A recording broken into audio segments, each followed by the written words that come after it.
ذرا سوچیں، ایک دن اچانک آپ صبح اٹھتے ہیں اور خبر آتی ہے کہ پاکستان میں دنیا کا سب سے بڑا تیل کا خزانہ دریافت ہو گیا ہے۔ جی ہاں، بلیک گولڈ کا ایک ایسا سمندر جس کی کوئی حد نہیں۔ بظاہر یہ کسی فلمی کہانی جیسا لگتا ہے نا؟ لیکن آج ہم اسی دلچسپ مفروضے کا جائزہ لیں گے کہ اگر واقعی ایسا ہو جائے تو کیا ہوگا۔ شروع میں تو ظاہر ہے کسی کو اس بات پر یقین ہی نہیں آئے گا، لیکن جیسے ہی یہ خبر کنفرم ہوگی، ذرا تصور کریں، T V channels, social media, ہر طرف بس ایک ہی بریکنگ نیوز چل رہی ہوگی: پاکستان کے پاس اب دنیا کا سب سے زیادہ تیل ہے، اور پورے ملک میں ایک جشن کا سماں ہوگا۔ ہر کوئی یہی کہے گا کہ بس اب تو ہم دنیا کے امیر ترین ملک بننے والے ہیں۔ تو اس کا سب سے پہلا اور فوری اثر ہماری معیشت پر کیا پڑے گا؟ ظاہر ہے اس خبر کے آتے ہی لوگوں کی امیدیں آسمان کو چھونے لگیں گی۔ ایسا لگے گا جیسے راتوں رات قسمت بدل گئی ہو۔ ہر طرف نئی اور شاندار سڑکوں کا جال بچھے گا، بڑے بڑے میگا سٹیز بنیں گے، اور سب سے بڑھ کر لاکھوں نئی نوکریاں پیدا ہوں گی۔ پیٹرول تو بالکل سستا ہو جائے گا، اور ہماری کرنسی وہ تیزی سے مضبوط ہونا شروع ہو جائے گی۔ اور یہ ترقی صرف انفراسٹرکچر تک نہیں رکے گی، لوگ نئی گاڑیاں خرید رہے ہوں گے، چھوٹے بڑے بزنسز تیزی سے پھیلیں گے، اور پوری دنیا اچانک ہمیں ایک ابھرتی ہوئی نئی سپر پاور کے طور پر دیکھنا شروع کر دے گی۔ یہ بالکل ایک نئے اور شاندار معاشی دور کا آغاز محسوس ہوگا۔ لیکن ذرا ٹھہریں، جہاں اتنی دولت ہو وہاں عالمی سیاست کیسے پیچھے رہ سکتی ہے؟ دیکھیں، جب دنیا کا سب سے بڑا تیل کا ذخیرہ سامنے آئے گا تو عالمی طاقتیں خاموش تو نہیں بیٹھیں گی نا۔ امریکہ، چین، روس اور عرب ممالک، ان سب کی نظریں فوراً پاکستان پر جم جائیں گی۔ دنیا بھر کی بڑی ملٹی نیشنل کمپنیاں یہاں انویسٹ کرنے کے لیے بھاگی چلی آئیں گی۔ ان سب کا ایک ہی مقصد ہوگا، اور وہ ہے ان ذخائر پر نظر رکھنا اور اپنے جغرافیائی اور سیاسی مفادات کو محفوظ بنانا۔ اور بس یہیں سے اصل مسئلے کی شروعات ہوتی ہے۔ خوشی اور جشن کے اس ماحول میں ہمیں ایک کڑوا سچ بھی ماننا پڑے گا۔ کیا تیل کا مطلب واقعی صرف بے تحاشا دولت ہے؟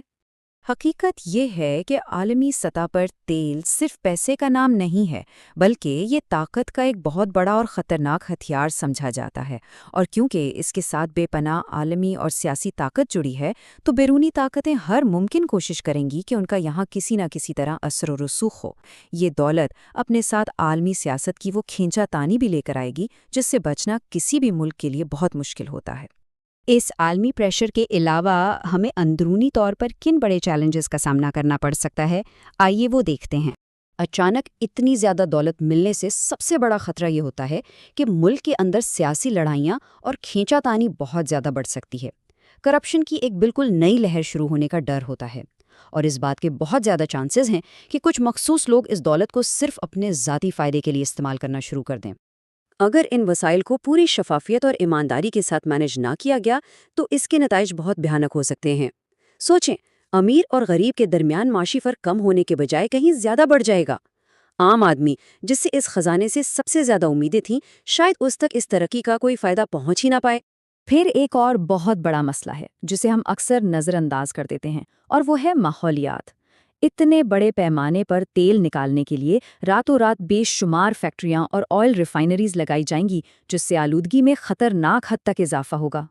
اس انڈسٹریل بوم کی ہمیں ایک بہت بھاری قیمت چکانا پڑ سکتی ہے۔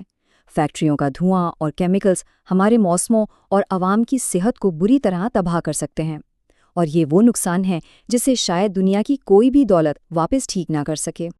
تو پھر یہ سب جاننے کے بعد اب سوال یہ پیدا ہوتا ہے کہ کیا یہ تیل ہمارے لیے ایک نعمت ثابت ہوگا یا زحمت؟